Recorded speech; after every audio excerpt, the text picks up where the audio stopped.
@icentv.com. Para po ito sa solusyon to North Borneo, Traditional and Cultural Kingdom. Ating pong tatalakayin ang kasaysayan ito na napaka-importante o napakahalaga para po sa ating bansa sapagkat dito po nakasalalay ang ating pong progreso. Dahil tayo po ay isang maharlikang lahi na ang pinagmulan ay isang kaharian kung tawagin ay Sultanate North Borneo Traditional and Cultural Kingdom. Sa dami ng mga nagpapakilalang sultan at sa dami ng mga lumalabas na mga dokumento na hindi naman natin magagamit para makuha natin ang Sabah. Kinakailangan lang po na mailabas ang Makasti ruling at ito ay magkaroon ng implementation or execution. At kaya nga itong Kiram family sa pamumuno ngayon na His Royal Highness Sultan Ismail Kiram II ay tinatawagan po ang British government, ang US government at maging ang Malaysian government, Brunei government upang pag-usapan ito sa isang higher court. Sabihin na po natin ang International Court of Justice at iba pang body na pwede pong mag-sulit ng ating natawag na proprietary claim. Hindi lamang po ang mga Kiram family ang meron po ditong interest. Dapat kailangan po tayong mga mamamayan ng Pilipinas ay magkasama-sama upang tulungan natin ang Kiram family sapagkat dito po nakasalalay ang ating pagiging maharlika. Sapagkat mula po sa maharlikang lahi, nanggaling po tayo at ang base po nito ay ang ating pong Sultanate North Borneo Traditional and Cultural Kingdom.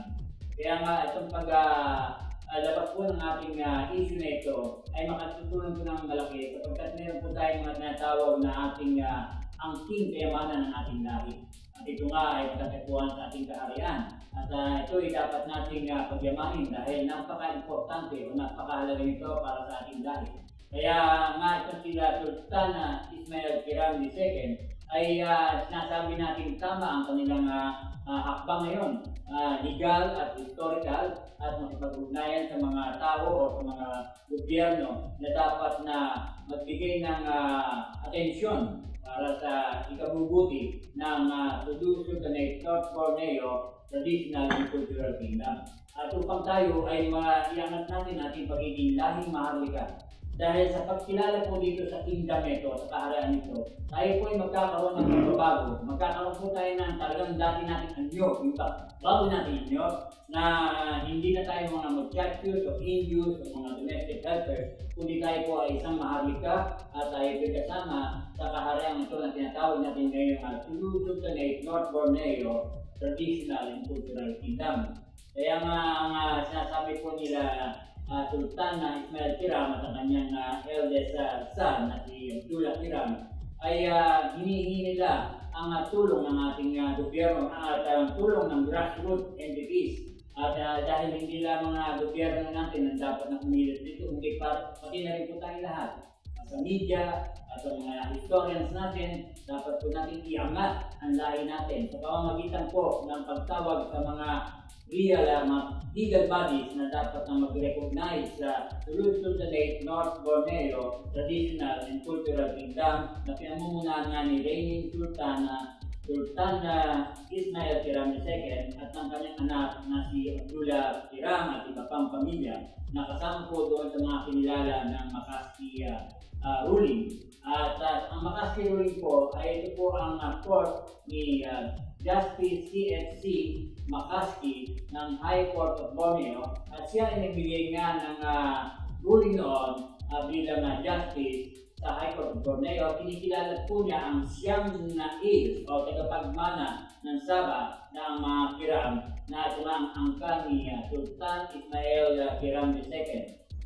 Dati lagi po mga kaibigan na narinig po natin na kita natin ang pangyayari na nagkaroon ng konting gulo doon po sa lahat dato Sabah kung saan mayroong mga nagkaroon at nasabing nagkaroon ng intrusion. Hindi po nagkanuwa ng Malaysia at ang Philippines dahil inaakala nila na nandoon ang grupong ito ng mga Kiram upang magkaroon ng isang pakikipaglaban o pakikipag-confrontation sa Malaysia. Noong po nangyari ito noong February last year at isang taon po ito, 1 year na po ito, anniversary na po ito sa sa February this year. Samantala, atin mo nang iwan itong ating pagtatalakay ito, magkaroon na tayo ng isang commercial. Thank you.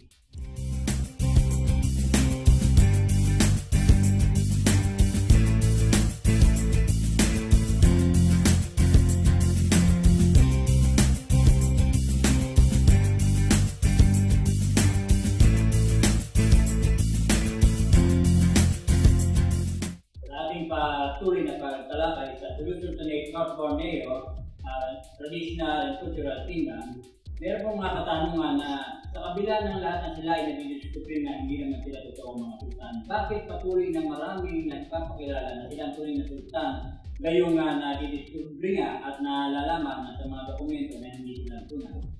Isa po sa mga kasagutan niya na makausap po natin ng isang istorya na dahil sa kanilang natawag na meron po silang mga konsepto na pag sinabi mo Solution-to-Nate, ibig sabihin ay sinabi mo sa isang napakalaking kayamanan. Ginto, treasure, at dahil nga alam nila na ang Sultanate ay nagkatago ng mga malaking kayamanan na nandito sa Pilipinas at ibang bansa. Kaya pilit nila pinakikilala na sila ang sultan dahil nga para nga makuha nila ang funds na nakalagak sa bangko upang makuha nila ang kayamanan ng Solution-to-Nate. Ngunit ang mga ito ay kailangan pa patunayan ng mga dokumento. Ang kinakailangan ngayon ay patunayan natin muna kung sino talaga ang tunay na sultan. Katulad na nangyari noon na sa mismo sa Malaysia, sa Kuala Lumpur, may isang Dato' Akjan na nagpakilala na siya ang sultan at kinakailangan kilalanin siya. Ngunit hindi siya nirecognize ng Malaysia at hindi siya nirecognize ng Brunei at ng iba pang mga nasyon dahil wala siyang maipakita ng dokumento at iba pang katibayan na siya nga ang tunay na sultan. Kaya nagkaroon ng investigation sa kanya at nalula siya kung pa siyang makulong. Meron pang mga iba pang mga tao na ipapakilala sila ang sultan. Ipapakilala sila si Ikram na mga kasama nga dito sa pamilya na dapat na magmana sa North Borneo. Ngunit wala silang mapakita ng dokumento.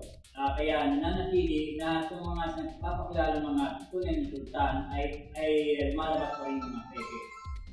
Matatandaan natin na noong buhay pa si Cablas Open na naging Secretary of Foreign Affairs ay nagpalabas siya ng isang instruction sa kanyang mga tao at sa naman ay inaprubahan naman ng kanyang Plain Sabah Council na ng binubuo ng mga taga-Senado, ng taga-DFA, ng mga taga-Kongreso at iba pang mga kaugnay na ahensya ng gobyerno upang mapag-aralang na mabuti, masuring mabuti talaga kung sino nga ang tunay sultan. Ngunit hindi makita niya Cablas Open noon ang mga katibayan at sana nga ay makukuha niya at isa pa nga ang yung lingkod sa naging researcher niya at kasama ko mga historian upang malaman natin kung ano nga ba talaga ang Solution-to-Nate North Borneo Traditional and Cultural Kingdom. Malalaman na po sana natin ito noon, ngunit nakamatay na po ito ni Cablas Open at muli natahimik na naman ang pagbukla sa tunay na sultan ng Solution-to-Nate Traditional and Cultural Kingdom. Ito po ang North Borneo. At pagka sinabi po natin ang kaharian ito ay maugnay naman po ito sa Sabah.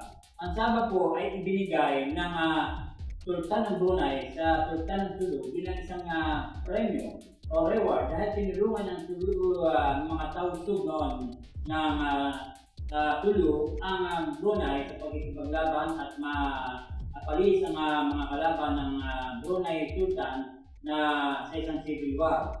At yung nga nangyari, 15th century yon or 16th century, kung hindi ako nagkakamali, ay yun nga at naging pag-aari ng Solution-to-Nate ang Sabah o ang North Borneo.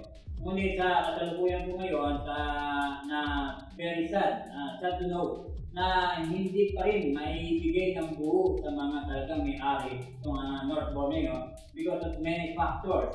Muna po nito ang tinatawag po ito na yung padyak po o yung disagreement. Dahil po yung sultan noon na si Jamalul Alam o Jamalul Kiram ay nagkaroon po siya ng disagreement doon sa dalawa pong private individuals na Britisher at German or perhaps not German national but also Austrian national. Ito po si Von Overbeck at si Alfred Den. At sila ang nagmay-ari noon ng North Borneo. Ang Sabah, nagkaroon pa nga sila ng isang commercial entity, yung po ang British North Borneo Company, at sila nagmay-ari ito. At sa pamamagitan po ng isang charter, ay ibigay nila po ito at naging crown na property po ito ng British government. At ngayon nga ay pag-aari ng British. At ngayon, nung pagkatapos nito, ay nagkaroon po ito ng development o pagbabago dahil nung magkaroon po ng Federation of Malaysia